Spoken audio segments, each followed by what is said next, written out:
Hello everyone and welcome back to TowerGate. It is TowerGate day number 903, September 20th, 2019, Friday. Thank you so much for tuning in. Well, let's see what we got here today.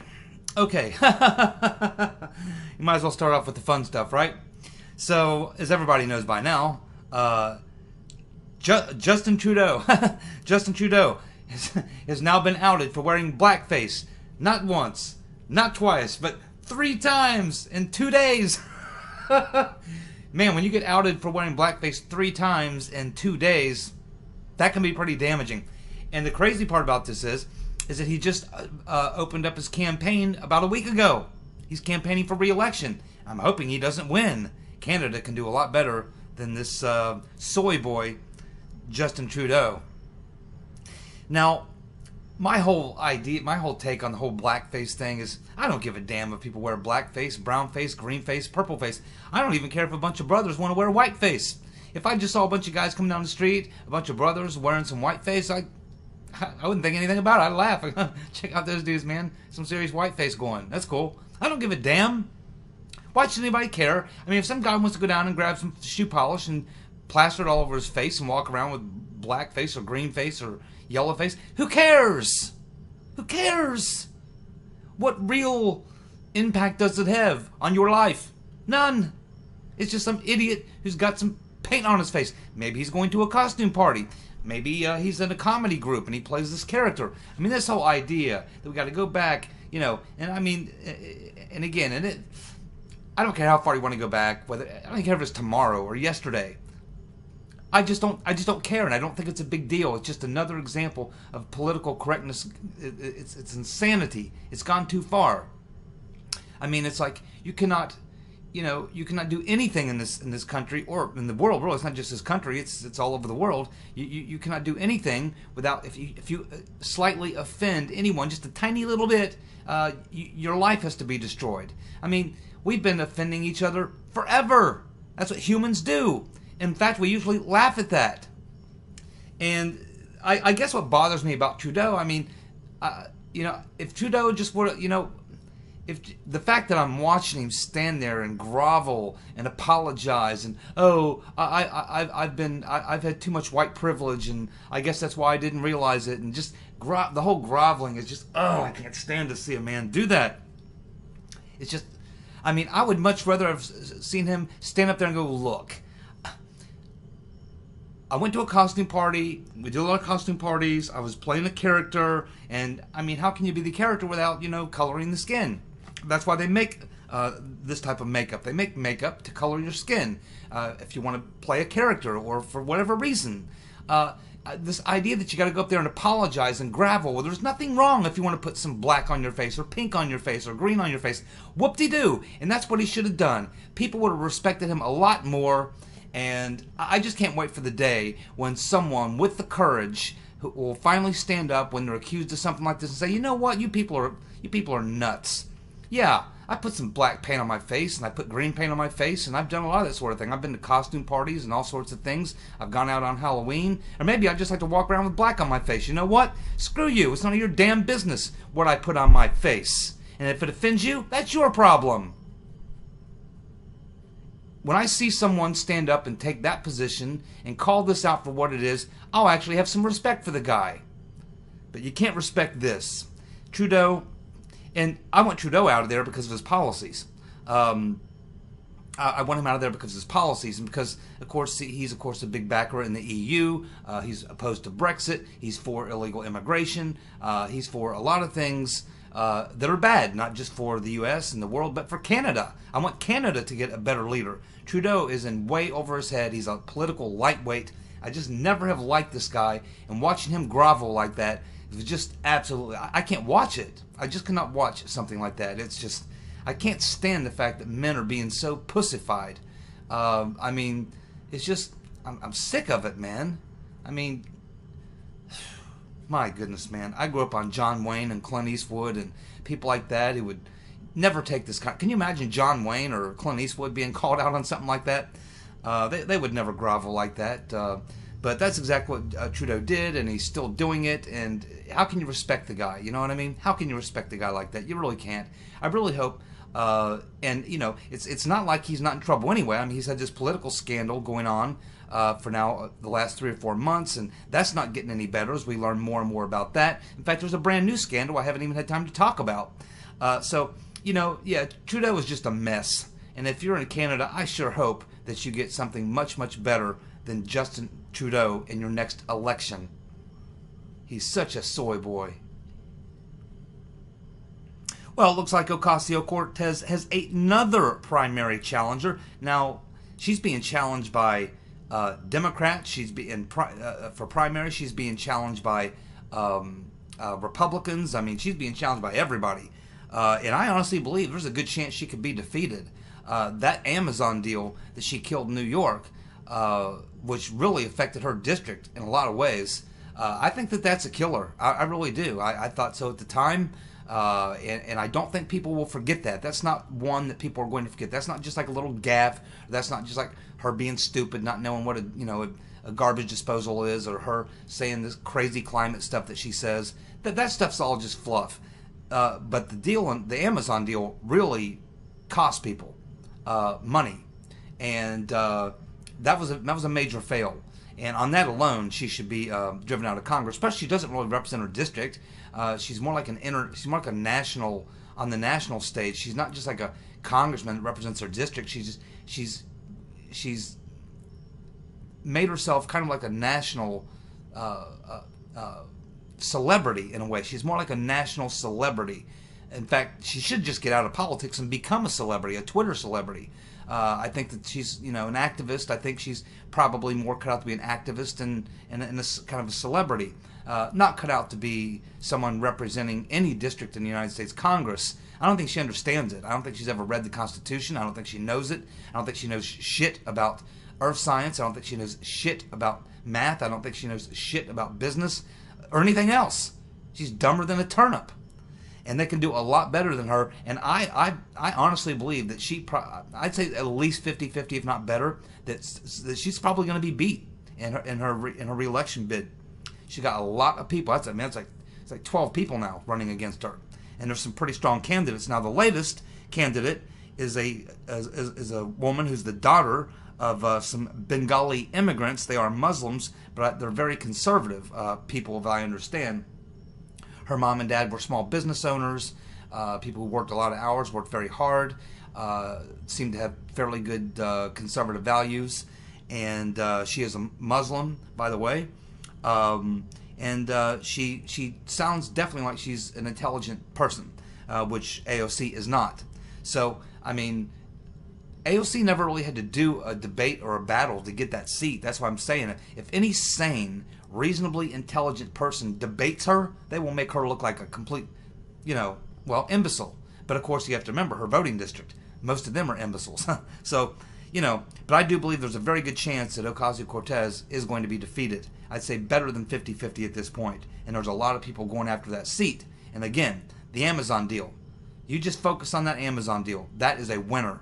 Believe me, it is a winner. That's a loser for the wild-eyed commie. Yeah, I want to just talk a little bit about this this thing that's blowing up about this whistleblower in the intelligence community who went to the Intelligence Community Inspector General and made this complaint that Trump made a promise to some foreign leader on the phone, and that whole 9 yards. I'm sure you've all read all about it. I have a couple of problems with this. First of all, I mean, let's call this for what it is. This is just another attempt, another attack by the deep state on Trump. They'll never, ever, ever stop. They won't stop. All the way through 2020, and once he gets reelected, they'll continue for the next 4 years. It will never stop. But I think, and I wouldn't be surprised if this person has some connection to either the current CIA director or possibly Mr. Potato Head, John Brennan. Remember, Barr and Durham are right now digging into the origins. And if you dig into the origins of Spygate, the origins of Spygate lead you to the intelligence community. They lead you to Mr. Potato Head and his protege, Gina Haspel. You also have other people involved in the intelligence community, with Clapper and with foreign intelligence agencies. So there's no question that the intelligence community feels threatened because they don't want their dirty laundry aired. They don't want their crimes exposed. And that's exactly what they can see is probably happening. They probably know this. They've probably learned that Durham and Barr are serious, and they are going to talk about the origins and how the intelligence community manufactured a lot of the raw evidence that was used to generate the so-called evidence they needed to go after the Trump campaign. And this is going to be exposed, very likely, and they probably are quite aware of that. And so this is them firing a shot across the bow. And I don't know if this is a warning shot to Trump or to Barr to say, hey, you better back off because here's the type of thing that we can do to you. And I think it's possible that that's what this is, that it's a warning of don't screw with us because this is what we can do to you. I think it's probably some of that. Some of it I think may be retaliatory. Some of it could be people trying to defend something that their superior was involved in, like Brennan or Haspel, or it could be someone who they themselves were in some way involved in this whole thing, and they could realize that they're going to be outed, and it might be that person. So I would love to find out. I think they should come out and go public with this. Let's find out. What did Trump say to a foreign leader? What promise did he make to a foreign leader? Let's go ahead and have it, because I'm perfectly comfortable with whatever promise he may have made. Hey, maybe he was lying. Presidents say a lot of things to foreign leaders, and that's privileged conversation. We're not supposed to know because presidents have to have the flexibility to say things to foreign leaders. Sometimes they're lying to them.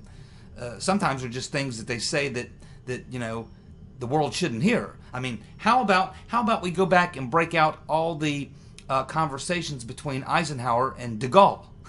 Can you imagine what we would get there? How about the conversations that Eisenhower would have? I mean, we know just the conversations he had with de Gaulle. But how about some conversations about with Eisenhower and people around him about de Gaulle? How would you like to hear that? How about conversations with FDR or Truman in their negotiations before the Potsdam Treaty with Joseph Stalin? You see, we can play this game. And I can tell you that you can take any president, and if you were to look at every single thing that they said to some foreign leader, you'll find a lot of things may be pretty alarming. But you don't know what the motives are of the president, what he's trying to do. And presidents have to deal with some very sticky situations and some very nasty characters. And sometimes they have to do things, and that's why their conversations should be private. First of all, we need to know who was listening in and why something like this would end up going to an inspector general.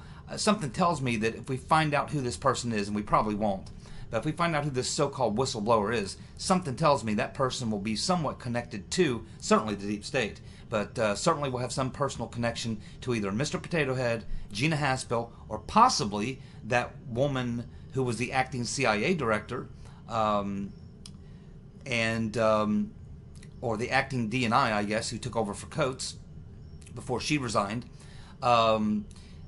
So it may be someone like that, and it may be her. It actually may be her. I suspect that could be the case.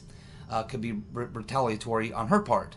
But I have no doubt that this is a retaliatory strike on either Trump or Barr or both, or it's a warning shot fired across the bow of this is what we can do to you. And I have no doubt that if we find out who this person is, they're certainly going to be connected to the deep state, possibly Brennan or someone like that. I wouldn't even rule out that this person maybe is a confidant, supporter, friend, or something of the Clintons. The Clintons. But whatever this is, it needs to be ironed out.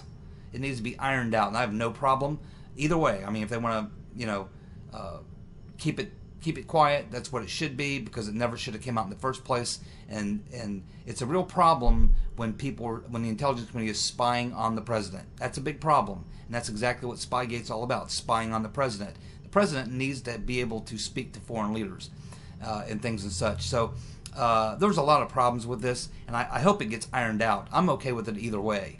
I'd love to know who this person is and exactly what claim is being made. But on the other hand, I'm perfectly good if it doesn't come out. I can go either way. My big issue is who did this? Who did this surveillance on the president, and why? And what is it that made them go to the Inspector General?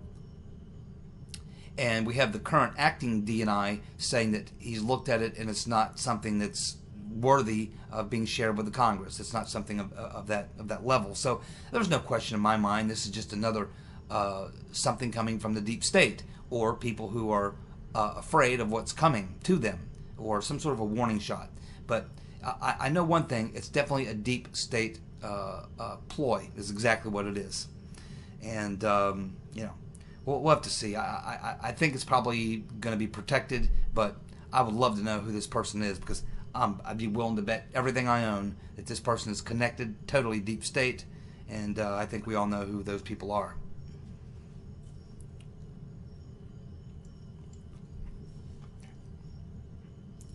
Well, Juicy Smollett. It appears from this article I was reading in Gateway Pundit that there's more and more evidence beginning to show that maybe Cory Booker and Kamala Legs in the Air Harris may have had something to do with this whole hoax, the Juicy Smollett hoax. And let's not forget that you also had a woman who was a close friend of the Obamas, who made a personal phone call to the prosecutor, this Kim Foxx prosecutor. Now she's in hot water over this. So there are people connected to the Obamas, Kamala Harris, Legs in the Air Harris, along with Cory Booker, Spartacus. And there's some interesting facts coming out. So we know that Juicy Smollett held conversations with Cory Booker and Kamala Harris about supporting their Victims of Lynching Act to gain public momentum. So here, Cory Booker and Kamala Legs in the Air Harris have this legislation they're trying to get passed, the Victims of Lynching Act, and they're talking with Smollett about, you know, getting help in promoting this and getting people to support this. And I guess they're coming to him as an actor because he can get, you know, people in the, I guess, entertainment world or whatever to take a look at it or support it or talk about it or tweet about it or whatever. So they're trying to enlist him, and he's a friend, obviously. They're trying to enlist him to help push this legislation. And so when you think about it, this legislation, Victims of Lynching, and what was his hoax? It was him essentially being, you know, lynched. And this took place, these conversations that they were having took place almost exactly 1 month before he pulled off the stunt. Then we have Legs in the Air Harris along with Booker both releasing separate statements, but they had identical talking points in their statements. And this was before, this was within 24 hours of the investigation by the police starting, and at that time, no one even knew what the motive was. We didn't know the motive at that point. Yet they're making these tweets, almost like they had inside information. And the talking point that they both dwelled on in their tweets was using the term modern-day lynching, which again, we heard that repeated over and over and over and over by every left-wing media outlet that you would find. So it certainly looks like a coordinated effort, and we certainly know for a fact it's not even up for debate about this woman who's close to this Chin, I think her name was something Chin. She was close to the Obamas, and she contacted the prosecutor, this Kim Foxx, and then of course they get this crazy ruling. So you got to wonder in a case like this, and you can say, well, it's because he's a high profile, he's an actor, whatever. Well, I can understand that to a certain point, but once you get to the point where the evidence is overwhelming, and then they come to him, say, man, we kind of think that you're playing this here, why don't you just come clean? And he would not. So then they continued another week or so, or two, spending lots and lots of money trying to get to the bottom of it. They'd given him the opportunity to shut it down, but he didn't. And so they had to go out and continue this, and he continued the charade. He still never really owned up to it. And he's being protected. And you have to wonder when you see he's being protected, this prosecutor's being protected. There's an awful lot of powerful people with a lot to lose, who are sticking their necks out for Smollett and this prosecutor. And you have to ask yourself, why? Why? Who would have the ability to get these types of people to put their own personal situation at such risk? Who could bring that type of pressure? And I think it's fairly obvious who could bring that type of pressure. Someone like a Michelle or Michael Obama, or a former President Obama, or even 2 senators could bring that type of heat, especially in the climate that we're talking about here, a very liberal place. So I still think that we haven't gotten to the bottom of it. I mean, we know that Smollett's lying. We know that he perpetrated the entire hoax. But, I mean, we need to find out the other part, which is, I understand, under investigation, but I'm sure that will be completely corrupted. But if we could ever get to truth, and I'm pretty sure we won't, but if we ever could get to truth, I do believe that there's something else going on here, some people much higher level than just the locals there that are keeping this thing in the dark and keeping it boxed up. They're protecting somebody, and I don't think they're protecting Smollett, and I don't think it's even they're protecting this prosecutor, Fox. I think they're protecting someone much higher up the food chain, if you know what I mean. But yes, it does look more and more like Spartacus and Legs in the Air Harris were somehow involved in the Juicy Smollett hoax. I certainly hope that we will get to the bottom of it, but I would not bet a nickel on it. Not a nickel.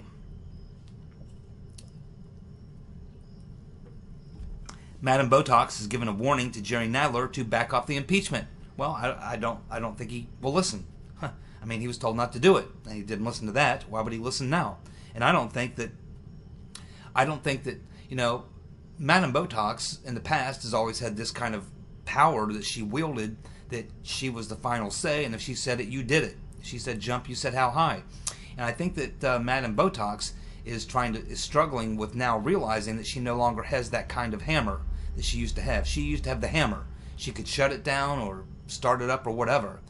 Now she just no longer has it. She doesn't have that kind of control anymore. And I think it's driving her a little nutty, because she'd already made statements in public, and we don't know what happened behind closed doors, but we certainly know in public she made it pretty clear that impeachment wasn't really on the table here, and Nadler goes ahead and moves forward, and he's trying to play this silly game with semantics, you know, and it's not going over. And then of course every time, I guess it'd be different, and Piglosi might respond differently if any of these hearings actually produced anything, a good dividend. But the fact of the matter is, every single one of these hearings that the Penguin has put out there has backfired big time and blown up in their face. And the one with Corey Lewandowski was maybe worse than the other ones.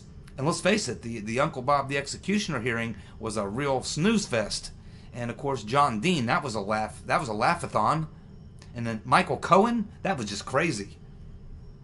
So, yeah, it just gets worse and worse for Nadler. I don't know how it can get any worse for the Penguin, but I'm convinced that he's not going to listen to Botox, because he just no longer fears her, and she no longer carries the same weight she used to carry. And quite honestly, he's being challenged from a young, far-left progressive in his district who's running on the very fact of impeachment and saying, hey, if you elect me, I'll go after Trump for impeachment because Nadler will not. I mean, she's basically pushing him into this. And I think ultimately he loses either way. I don't see how he wins on this. But I mean, if he were smart, I think, on the other hand, if he were smart, he would follow in line behind Pelosi, and she'd get the establishment to support him, and they would fight off his challenger, and he would probably be reelected. The route he's taken now, he loses both ways. He's going to lose Pelosi's support and that of the establishment, and at the same time, he's going to look like an idiot, and this challenger is simply going to, you know, use that to batter him some more. So I mean, I think he made a very bad decision here, but I honestly don't believe he's going to stop. I really don't. Okay, so it's now been about a year in the rearview mirror since the Christine Blasey Ford situation, accusing Kavanaugh of being a gang rapist. And now that we've had a year in the rearview mirror, we just heard these statements made by that lawyer friend of Ford's, suggesting that it was a political thing. Now we're getting this story that was pretty much unraveled in the book by Molly Hemingway, where they did extensive interviews and found that this woman who was a best friend in college to Blasey Ford, this Leland Kaiser, was getting a lot of serious threats from these goons who were supporters of Blasey Ford, who were basically telling her that, you know, they could destroy her and bring up all sorts of things and talk about all sorts of things and really go after her if she didn't get in line and support Blasey Ford, which she would not. And so these threats by these goons, along with just a lot of holes in the Blasey Ford story, you know, I really didn't like. I remember, you know, those hearings. I just thought the Republicans were way too soft on her. I would not have cut her any slack. I mean, I know everyone was terrified to say anything to her, but there's got to be a time when you stand up. I mean, her story was bullshit. It was full of holes. There was no evidence whatsoever. She couldn't remember the event. And do you know how, remember she said she's afraid of flying, and then we find out that she flies all over the place. And do you know how she eventually got to those hearings from well, she wasn't in California. She was actually, she lives in California, but she had flown out to her friend's house to powwow about how to do this. That was in someplace on the East Coast. And then she went to Washington, and we find out here the last day or so that the person who actually provided her transportation by air was the co-founder of LinkedIn. He sent his personal private jet, and she got a private jet flight from the co-owner of LinkedIn out to her friend's house somewhere on the East Coast, and then back to Washington, and then back to California. So that's something else that never came up. There was a lot of people behind her, connected to her. There was just so many problems with the whole thing. So I guess my feelings on it now is I really want to go back. And she's very lucky that I am not the Attorney General. Because if I were the Attorney General, I would launch an immediate investigation, because she was under oath in her testimony. She was under oath in her testimony. I would absolutely investigate the hell out of that situation. I certainly would. She needs to be brought to justice, along with that lawyer and Mr. Bowditch. Both are lawyers. This female lawyer that made the gaffe about a week ago, Mr. Bowditch as well. He's also defending Deep State McCabe right now. He's part of Lawfare, which tells you all you need to know. I would do a serious investigation of Blasey Ford. I think that you could get her in front of, not in D.C. probably, but I would get her in front of... I would get her on the witness stand, believe me, with all the evidences out there. I think you could rattle her. I honestly do think that you could rattle her and she would break down. I honestly believe that. I think there's enough witness testimony in front of a grand jury. There's no evidence. I think you could definitely, you at least would have a very good shot, I believe, at beyond a reasonable doubt that she falsified her story. And she was sworn under oath at the time. I am definitely of the mind that we should reopen that. We should open an investigation, Blasey Ford, investigate that, take it very seriously, put together a strong case, and take her to court. Because at some point you have to stop this type of stuff from happening, because it's going to happen again. The very next appointment that Trump makes for the Supreme Court is going to get at least that bad, if not worse, treatment. And they'll never lay off of Kavanaugh. Ever. It's not going to stop. These people are not just going to stop until someone actually ends up with their ass in jail. That's the only thing that's going to do it. Only when people think, uh-oh, making this claim and going in here and testifying to Congress under oath and lying and stuff. Hey, the last woman who did that got thrown in jail. And that's what you have to do. You got to start holding these people accountable, or they'll never ever stop. And Blasey Ford's story was bullshit. We knew it was bullshit at the time. I knew it. You all knew it. Everyone knew it. Everyone knew it. Everyone knew it.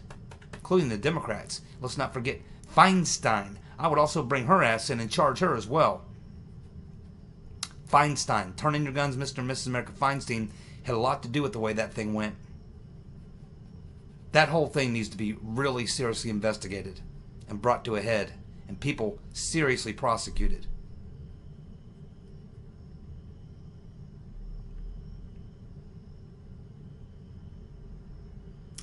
Well, what do we have here? It looks like we have a British bookie who says he's getting more wages on the rotten reverend to run in 2020 than any other declared candidate. That's right, we have a British bookie named Matthew Shattuck of Ladbrokes. He says that they are baffled. They are baffled. They are baffled because he said that they're getting more wagers on Hillary Clinton to run in 2020 than any other declared candidate. People, the betting people, the money people are putting their money on the rotten reverend in 2020 to be the nominee. Now, maybe they're watching my videos. Maybe they've watched some of H.A. Goodman's videos, because we're really the only two I can think of. H.A. claims he's the only one saying that. Of course, we all know you people watch TowerGate, you know that H.A. Goodman just doesn't know who I am. But as many of you know, the day after Trump won the election in 2016, the day after, I believe in that video or the one after that, I said the rotten Reverend Clinton's already beginning her campaign for 2020. I mean, the night after she lost, she determined the next day she was going to, run in 2020. I said that in a video, and I've been saying it ever since. And again, I mean, I didn't know what the field would look like back then, but now when you look at what's going on, I mean, it's clear. I mean, once Biden is gone, and I believe he will be at some point, I can't imagine that this guy can stick around much longer. He's just one major gaffe away from being down and out. And as soon as he's gone, there really is no one else. I mean, it's pretty obvious. There is no one else to turn to. What are they going to do? Go with Warren? Bernie? My friends, Elizabeth Warren has made her number one enemy Wall Street. Now, she's backed away from that some recently, but for the past 10 years, she really launched herself into the national spotlight during the Wall Street, what was it, I forget what they called it, but when all those young people were protesting Wall Street, and she came out and was talking about the big banks and Wall Street and blah, blah, blah, all that kind of stuff. That's really when Elizabeth Warren kind of launched herself. And Occupy Wall Street. It was Occupy Wall Street. So when Occupy Wall Street was a big thing, that's really when Warren jumped on that, and that's when she really started gaining a lot of appeal, national appeal. But you notice that she's really backed away from that during the primary. She hasn't really focused as much on that as she used to. She used to harp on it constantly. And let's keep in mind, the top 5 donors to the Democratic Party, the big money people in the Democratic Party, are the top 5 Wall Street banks. I can assure you that the top 5 Wall Street banks are not going to be down with Elizabeth Warren. And they're going to tell the DNC, if you go with Warren, I'm sorry, but we may have to give our money to Trump, or we may just stay out. We may just pull our money out because we don't see a way to win here. Trump's taking us to the meat grinder, and Elizabeth Warren could do even worse. We think we'll just sit on our money this time. Well, the Democrats are having trouble raising money now. If they lose their top 5 donors, Wall Street, they're done. So Wall Street has a lot to say about who the Democratic nominee is going to be, and I can assure you they're not big fans of Warren. Not at all. And Bernie, obviously, not either. And so who does that leave? If Biden fails, and I believe he will, there really is no choice other than the rotten Reverend Clinton. There is no one who has the national name recognition, the ability to raise the money, and an organization already in place. You've got to have those 3 things to come in this late into the game. And she's the only one at this stage of the game who walks in with the access to money, the name recognition, and the organization. And she's the only one. I mean, to me, it's a logical thing. When Biden's gone, and I believe he will be, okay, let's say, will Biden last, yes or no? I think the majority of people, if you look at Biden, have to say, no, this guy's not going to make it. If that's the case, then you have to say, well, who's the next option? Is it Warren or Sanders? I don't think so. Who else is left? Hillary. That's it. I mean, to me, it's a logical thing. Well, it looks like Judicial Watch has now filed a lawsuit to get the emails, text, all communications from Michael Gaeta. Michael Gaeta, he is the FBI agent in Rome who got the first 2 Steele memos and passed them on to the FBI and the State Department. Let's not forget also that it was Victoria Nuland who gave permission so that Christopher Steele could engage with Michael Gaeta. And somehow we're learning that Michael Gaeta may have had some connection to Mifsud.